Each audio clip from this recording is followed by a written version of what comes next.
Assalomu alaykum aziz tomoshabinlar, kanalimizga yangi bo'lsangiz obuna bo'lishni unutmang.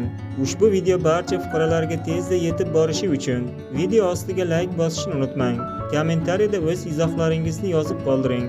O'zbekistonda 14-noyabr kuni kutilayotgan ob-havo ma'lumotlari e'lon qilindi.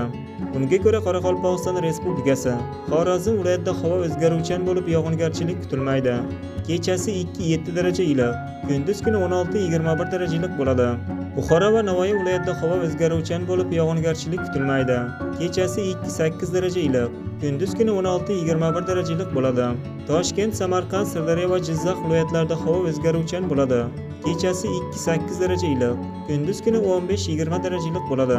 Qashqadaryo va Surxondaryo viloyatlarida havo o'zgaruvchan bo'ladi. Yog'ingarchilik kutilmaydi.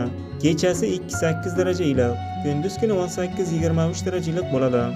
Andijon, Namangan, Farg'ona viloyatlarida havo o'zgaruvchan bo'ladi. Yog'ingarchilik kutilmaydi. Kechasi 0.5 daraja iliq, kunduz kuni 13-18 darajalik bo'ladi.